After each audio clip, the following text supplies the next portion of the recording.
Bonjour à tous, bienvenue dans une nouvelle vidéo. Aujourd'hui, je vais présenter le problème 6, qui est le dernier problème des Olympiades européennes de mathématiques pour filles de 2025, donc qui viennent de se dérouler il n'y a pas très longtemps à Pristina, au Kosovo.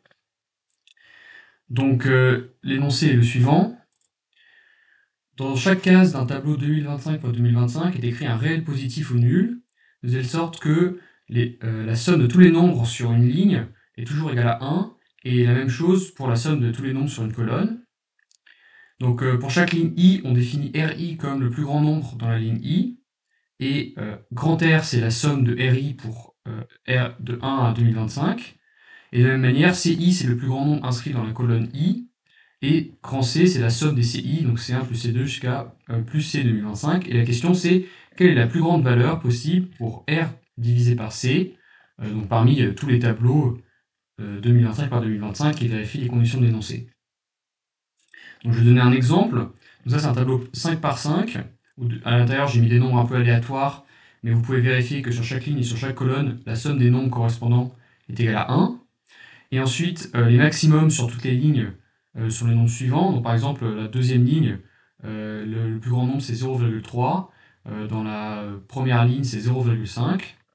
Et donc je fais pareil pour toutes les colonnes. Ici, le maximum sur chaque colonne. Et ensuite, du coup, grand R, c'est la somme des nombres à droite du tableau qui va valoir 2. Et grand C, ça va être la somme des nombres en bas du tableau qui va valoir 2,1. Et donc R sur C, ici, ça va valoir 2 divisé par 2,1. Donc la question, c'est, pour un tableau de taille 2025 par 2025, quelle est la plus grande valeur possible prise par grand R sur grand C? Donc évidemment, l'exercice est très difficile, puisque c'est le problème 6 et le problème le plus difficile de l'EGMO. Mais je vous laisse mettre la vidéo en pause pour essayer d'y réfléchir. Très bien, donc je vais donner quelques indications. Donc il y a deux parties dans l'exercice. Ça va être construire un tableau qui maximise R sur C. Et la deuxième partie, ça va être montrer qu'on ne peut pas faire mieux. Donc pour la première partie, une indication, c'est d'essayer de commencer à chercher la construction pour n égale 4. Donc évidemment, on peut commencer à chercher des petits cas, mais au lieu de chercher le cas n égale 3, essayez plutôt le cas n égale 4. Une deuxième indication, c'est de mettre les maxima des lignes sur peu de colonnes. Donc c'est-à-dire chaque ligne, il va y avoir une case où le maximum va être atteint. Il faut faire en sorte que ces cases-là, elles soient réparties sur aussi peu de colonnes que possible. Et la troisième indication, utiliser le fait que 2025 est un carré parfait. Donc ça va être assez important en fait dans la preuve pour trouver la construction optimale. Ok. Donc maintenant pour la deuxième partie de la preuve, montrer qu'on ne peut pas faire mieux. Donc je vais encore donner les indications. Donc première indication, considérer la position des maxima sur les lignes. Donc sur chaque ligne, il va y avoir au moins une case où le maximum sur la ligne est atteint. Et essayer de considérer dans quelle colonne est-ce que ces maxima se trouvent. Et enfin une dernière indication, introduire dans chaque colonne, je regarde tous les maximums sur chaque ligne, et dans chaque colonne, je compte combien il y a de tels maximums, et quelle est la somme de ces maximums. Bon, je vais passer à la solution de l'exercice. Donc déjà, il y a la partie construction. Donc essayez de trouver un exemple où R sur C est le plus grand possible. Donc pour n égale 4, déjà, si vous avez suffisamment réfléchi, vous êtes peut-être tombé sur l'exemple suivant, ou quelque chose d'équivalent. Donc c'est l'exemple où on met dans les deux premières colonnes, on met 2 fois 1,5 et 2 fois 0. Là, on met 1,5, 1,5, 0, 0, et dans la deuxième colonne, on met 0, 0, 1,5, 1,5. Et puis le reste de la grille, on le remplit par des 1 quart. Donc là, vous pouvez vérifier que sur chaque ligne et sur chaque colonne, la somme des nombres vaut 1. Et ensuite, si on regarde le maximum sur chaque ligne, donc sur chaque ligne, le maximum, ça va toujours valoir 1,5. Et sur les colonnes, sur les deux premières colonnes, le maximum va valoir 1,5. Et sur les deux dernières colonnes, il va valoir 1 quart. Donc du coup, R va être égal à 2, 4 fois 1,5, et C va être égal à 1,5 plus 1,5 plus 1 quart plus 1 quart, ça va 3,5. Et du coup, R sur C va valoir 4 tiers. Ok, et donc maintenant, et en fait, l'idée de cette construction, c'est quoi? C'est que les maximums sur les lignes, qui sont ici les 1,5, en fait, on les a étalés seulement sur deux colonnes. Et donc du coup, il y a toute une partie de la grille où en fait le maximum sur les colonnes est tout petit, il vaut seulement 1 quart, mais sur les lignes en fait on ne considère pas du tout cette partie de la grille, puisque les maximums sont tous sur les deux premières colonnes. Donc maintenant, si on essaie de généraliser cette construction, on va généraliser cette construction au cas où n, le nom de la taille de la grille, va être un carré parfait, donc égal n carré. Donc dans ce cas-là, la construction qu'on obtient, c'est la suivante. Donc en fait, on va diviser la grille en deux. Donc il y a les m premières colonnes et les n-m dernières colonnes. Donc les n-n dernières colonnes, on va faire comme dans la figure précédente, donc ici c'est les deux dernières colonnes, et on va mettre des nombres tous égaux à 1 sur n. Et dans les m premières colonnes, et bien ce qu'on va faire, c'est qu'on va mettre des rectangles de taille 1 fois m, et dans ces rectangles, on va mettre des nombres 1 sur m, et on va disposer ces rectangles en diagonale, donc comme vous voyez sur la figure, et dans tout le reste de cette partie, on va mettre des zéros. Et vous pouvez vérifier en fait que comme n égale m carré, ça nous dit en fait précisément que cette construction est bien possible. Et si vous regardez aussi, vous arrivez assez facilement à vous convaincre que la somme des nombres sur chaque ligne et sur chaque colonne vaut toujours 1. Et donc qu'est-ce que vaut le maximum sur chaque ligne et sur chaque colonne?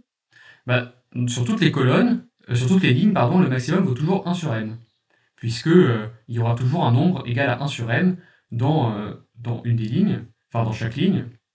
Et dans les colonnes, donc sur les m premières colonnes, et ben, le maximum c'est 1 sur m, mais dans les n-m dernières colonnes, le maximum c'est 1 sur n, puisque tous les nombres sont égaux à 1 sur n. Et donc, on en déduit que r il vaut n fois 1 sur m, c'est-à-dire m, et c vaut m fois 1 sur m, donc pour les m premières colonnes, plus n-m fois 1 sur n, qui correspond à n-m dernière colonne, c'est-à-dire égal à 2 moins 1 sur m. Et si on met tout ensemble, on trouve que r sur c, dans cet exemple de grille, va valoir m divisé par 2 moins 1 sur m, donc c'est-à-dire n carré sur 2n moins 1, et si on veut tout réécrire à partir de n, ça vaut n sur 2 racines de n moins 1. Ainsi, on a trouvé une grille qui vérifiait que r sur c est égal à n sur 2 racines de n moins 1. Et donc, dans le cas de n égale 2025, eh bien m ça vaut 45, puisque n est égal à 45 au carré.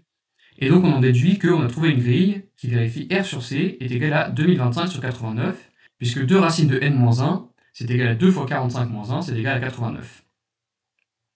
Donc maintenant, le but, ça va être de montrer que pour toute grille qui vérifie les conditions de l'énoncé, eh bien r sur c, ça va être inférieur ou égal à n divisé par 2 racines de n moins 1. Et ça va même être vrai lorsque n n'est pas un carré parfait. Donc ce qu'on va faire, c'est qu'on va colorier en rouge un maximum par ligne. Donc sur chaque ligne, il va y avoir au moins une case qui atteint le maximum sur la ligne, et on va colorier une de ces cases en rouge. Il peut y en avoir plusieurs, mais on en choisit une. Et ensuite, je vais introduire la notation suivante, donc je vais expliquer ensuite dans la figure, dans la slide suivante. Donc sur chaque colonne J qui a au moins une case rouge, je vais appeler NJ le nombre de cases rouges dans la colonne, PJ la somme des cases rouges dans la colonne, et K le nombre de colonnes qui ont au moins une case rouge, c'est-à-dire le nombre de colonnes tel que NJ est strictement supérieur à 0. Donc si j'illustre ça par une figure, donc notre grille va ressembler à quelque chose comme ça. Donc ce qui va se passer, c'est que je peux toujours échanger deux colonnes et deux lignes dans ma grille, et ça ne va pas changer la valeur de grand R, ça ne va pas changer la valeur de grand C. Donc sans perte de généralité, en fait, notre grille va ressembler à quelque chose comme ça, où en fait on va avoir des cases rouges qui sont en escalier comme ça, donc il y en a une seule par ligne, et on les arrange en fait dans les premières colonnes de la grille. Donc K, c'est le nombre de colonnes où il y a au moins une case rouge, donc ça va être ces K premières colonnes. Il va en rester n-k colonnes où il n'y a pas de case rouge.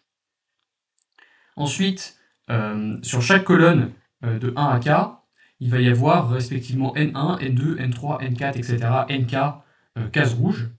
Voilà. Donc par exemple, sur la première colonne, ici, vous voyez, il y a 3 cases rouges dans mon exemple. Donc N1 va être égal à 3, puis N2 égal à 1 parce qu'il y a une case rouge dans la deuxième colonne, etc.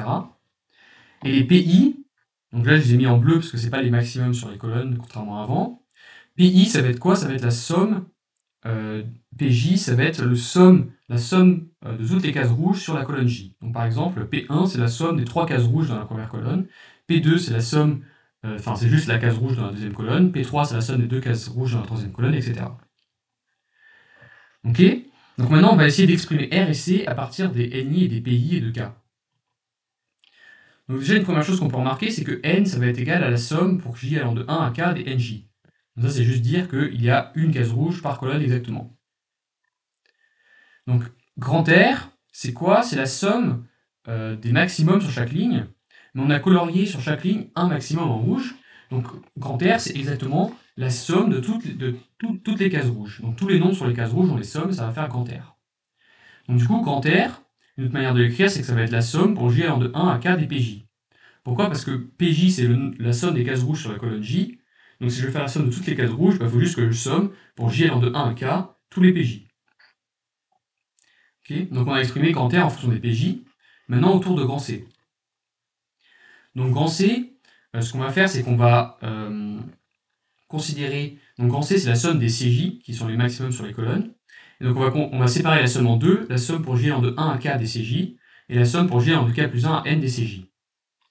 Donc cette deuxième somme, en fait, on va faire on va utiliser une minoration très brutale. On va dire que les CJ dans la deuxième somme, ils sont supérieurs ou égaux à 1 sur n. Donc pourquoi ça?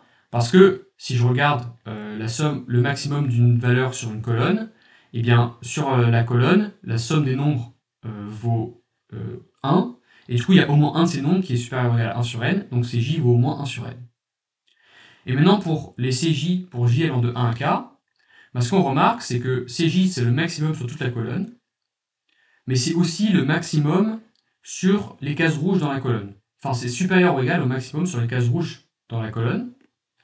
Et le maximum sur les cases rouges dans la colonne, c'est au moins égal à la moyenne des cases rouges dans la colonne. Et la moyenne des cases rouges dans la colonne, c'est PJ sur NJ. PJ, c'est la somme des cases rouges dans la colonne. NJ, c'est le nombre de cases rouges dans cette colonne. Donc CJ, pour J entre 1 et K, c'est supérieur ou égal à PJ sur NJ. Donc on en déduit que C est supérieur ou égal à la somme pour J de 1 à K de PJ sur NJ, plus N-K sur N. Donc on en déduit que R sur C est inférieur à la somme des PJ divisé par la somme des PJ sur NJ plus N-K sur N. Et donc maintenant, une fois qu'on est là, donc en fait, essentiellement, toutes les solutions d'exercice passent par écrire R sur C, une borne de cette forme-ci. Et maintenant, il y a plusieurs manières de conclure qui sont toutes à peu près équivalentes. Donc je vais en présenter une qui est assez simple. Donc l'idée, ça va être la chose suivante. Donc oui, on a les conditions suivantes sur les NJ et les PJ. Donc la somme des NJ doit être égale à N. Et les PJ, c'est la somme des cases rouges sur une colonne. Donc notamment, c'est positif. Et c'est inférieur à la somme de toutes les cases sur la colonne. Donc c'est inférieur ou égal à 1. Donc une fois qu'on a ça, ce qu'on va faire, c'est que en haut, on a une somme pour J de 1 à K. Et en bas, on n'a pas exactement ça, parce qu'on a aussi ce terme en plus N-K sur N. Donc l'idée, c'est la suivante, c'est qu'on va réécrire le dénominateur comme somme pour j allant de 1 à k de pj sur nj plus nj moins 1 sur n. Et alors pourquoi ça? Parce que vous voyez que si vous développez la somme du bas, la somme des nj ça va être égal à n, donc ça va donner exactement le n sur n de la ligne d'au-dessus, et la somme des 1 pour j allant de 1 à k ça va être égal à k, donc ça va donner exactement le k dans la ligne de dessus. Donc ça, ces deux expressions sont les mêmes.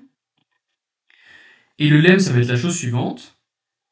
Ça va être qu'en fait, si P appartient à 0, 1, et M est un entier supérieur ou égal à 1, alors P sur M plus M moins 1 sur N est supérieur ou égal à 2 sur racine de N moins 1 sur N, le tout fois P. Donc c'est un lemme, évidemment, une inégalité qui a l'air un peu bizarre. Mais en fait, c'est exactement l'inégalité qu'on veut. Pourquoi? Parce que imaginons qu'on ait cette inégalité. Qu'est-ce qui se passe?